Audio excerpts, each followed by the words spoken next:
Hello everyone, welcome back on our channel Divyashree physics. तो आज के लेक्चर में हम स्टडी करेंगे द मोस्ट इम्पॉर्टेंट टर्म्स। कौन सी? एस्ट्रोनॉमिकल यूनिट, जो बहुत ही इंटरेस्टिंग यूनिट है। देखो, लेंथ की जो यूनिट होती है ना, वो हमें कितनी पता है, कितनी बड़ी होती है। मीटर पता है, सेंटीमीटर ये भी पता है, मिलीमीटर ये भी पता है, किलोमीटर ये भी पता है। अगर मान लो बहुत ज़्यादा डिस्टेंस को हमें मेज़र करना है, तो उसके लिए हम क्या बोलेंगे कि वो डिस्टेंस छोटी सी के लिए मिलीमीटर, थोड़ी बड़ी के लिए सेंटीमीटर, उससे बड़ी के लिए हम मीटर बोल देंगे, ठीक है। और अगर बहुत बड़ी है किलोमीटर, बट अगर उससे भी बड़ी है तो क्या बोलेंगे।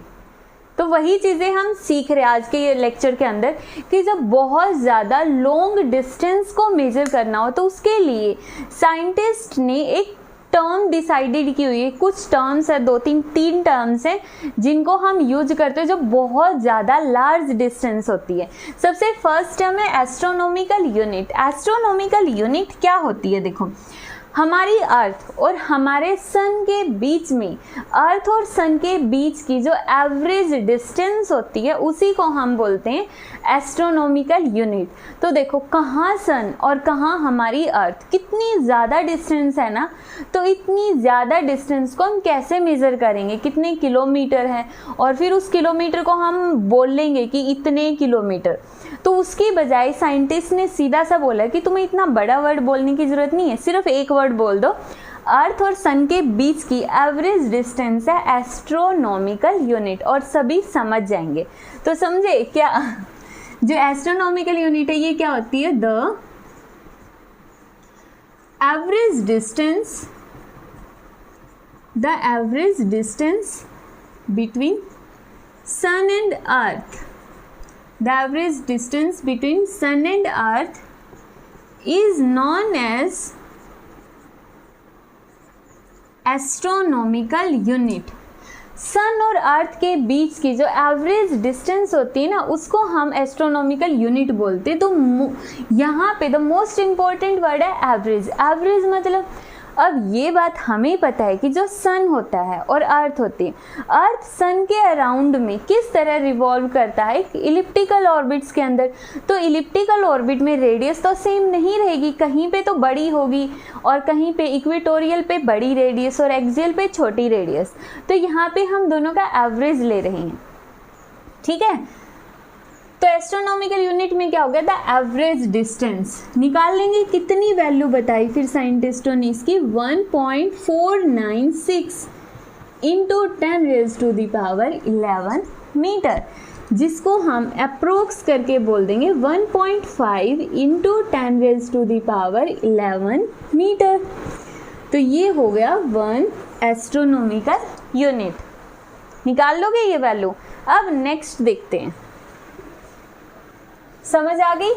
नेक्स्ट है, ये किस किस के बीच में है? अर्थ और सन के बीच की डिस्टेंस है। ये अर्थ हो गई, मान लो ये सन है, तो इनके बीच की डिस्टेंस होती है ये एवरेज डिस्टेंस।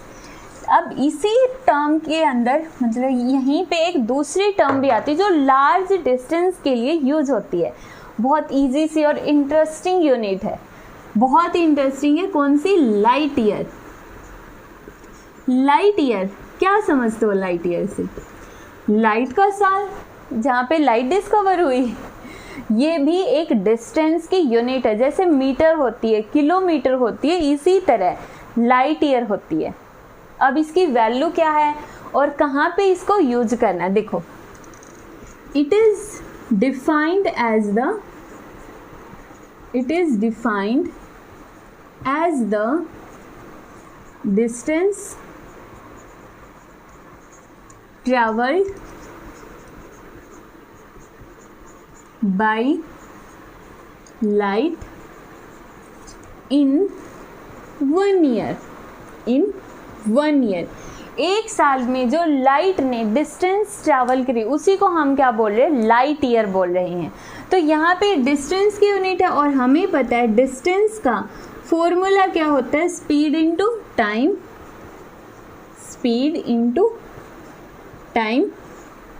ठीक है।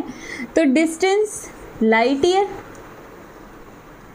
स्पीड कितनी है, कौन ट्रैवल कर रहा है, लाइट ट्रैवल कर रही है, और लाइट की स्पीड कितनी होती है 3 × 10⁸ टाइम कितना, 1 साल तक वो लगातार ट्रैवल कर रही है। मान लो कि लाइट कहीं से चली और 1 साल तक वो ट्रैवल करती रही, चाहे वो एक जगह आके बार बार घूमती रही। हमें बेसिकली ये बताना है कि लाइट की स्पीड से अगर कोई भी पार्टिकल या कोई भी इंसान है, कुछ भी है, 1 साल तक ट्रैवल करता रहता है तो वो कितनी डिस्टेंस कवर कर देगा।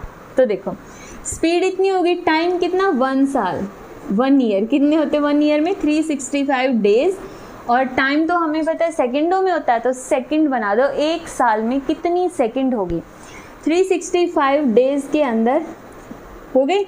एक डे में 24 आवर, 1 आवर में 60 मिनट, 1 मिनट में 60 सेकेंड। सिंपल सा आ गया। अब इसको जब तुम सॉल्व करोगे तो आंसर कितना आना चाहिए, देखो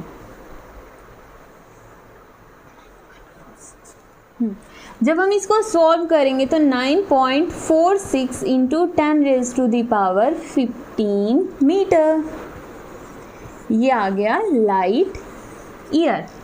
क्लियर, 9.46 × 10⁻15 मीटर लाइट ईयर आ गया। और लाइट ईयर समझ में आया क्या होता है, लाइट ईयर डिस्टेंस की यूनिट हो गई। क्लियर, इसलिए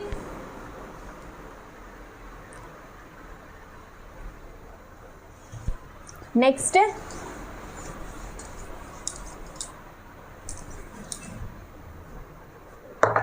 parsec.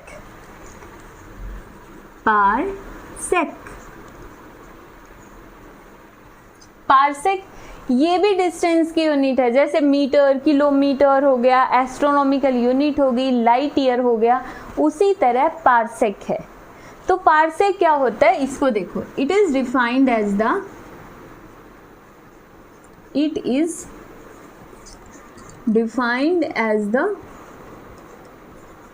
distance between the, it is defined as the distance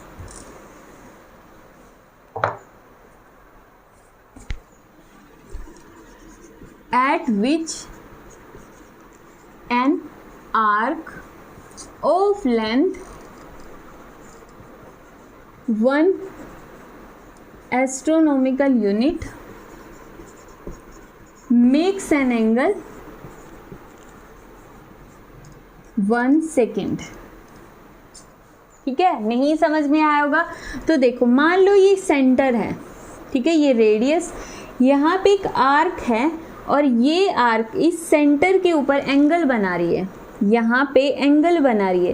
कितना एंगल बना रही है, 1 सेकेंड का। ये आर्क हो गई, आर्क जिसकी लेंथ कितनी है 1 एस्ट्रोनॉमिकल यूनिट। तो 1 एस्ट्रोनॉमिकल यूनिट की आर्क जिस डिस्टेंस पे एंगल बनाती है उसको हम बोलते हैं पारसेक। तो यहाँ से यहाँ तक की जो डिस्टेंस है इसको हम क्या बोलेंगे, पारसेक। क्लियर। अब ये 1 सेकेंड क्या होता है, 1 डिग्री क्या होता है, रेडियन क्या होता है, 1 मिनट क्या होता है, इसके ऊपर हमने ऑलरेडी वीडियो बनाई हुई है जिसका लिंक यहाँ पे आई बटन में भी मिल जाएगा और जो वीडियो ख़त्म होगी उसकी एंड स्क्रीन पे भी मिल जाएगा, तो कर लेना। सेक्साडेसिमल सिस्टम उसमें बताया गया ये चीज़ें। तो देखो यहाँ पे हमारे पास सिंपल फॉर्मूला होता है एंगल का, angle is equal to arc divide by radius. Simple, angle कितना 1 second, arc 1 astronomical unit, radius क्या है पारसेक। अब पारसेक की तो हमें वैल्यू निकालनी है, तो पारसेक को रखो एक साइड में और एस्ट्रोनॉमिकल यूनिट के डिवाइड में ले आओ सेकेंड, 1 सेकेंड। एस्ट्रोनॉमिकल यूनिट की वैल्यू कितनी होगी 1.496 इंटू 10⁻11 या फिर 1.5 कर लो डायरेक्ट इंटू 10⁻11। 1 सेकेंड की वैल्यू होगी 4.8 इंटू 10⁻⁻6। ये हमारे पास 1 सेकेंड की वैल्यू आ गई। जब हम इसको सॉल्व करेंगे तो हमारे पास आंसर आएगा 3.1 इंटू 10⁻16 मीटर। ये आ गई हमारे पास पार्सेक की वैल्यू। मतलब ये जो पार्सेक है ना, ये इतनी जब डिस्टेंस होगी ना उसको हम पार्सेक बोलेंगे। तो पार्सेक क्या, वो डिस्टेंस जहाँ पर एक एस्ट्रोनॉमिकल यूनिट की आर्क एक सेकंड का एंगल बना रही है, उस डिस्टेंस को हम बोलेंगे पार्सेक। क्लियर? तो इसको इन तीनों की तीनों टर्म्स को तुम अच्छे से कर लेना। तो 1 सेकंड की वैल्यू हमने बता दी है, कहाँ से आई है, सेक्साडेसिमल सिस्टम के नाम से वीडियो, वहाँ से क्लियर कर लेना।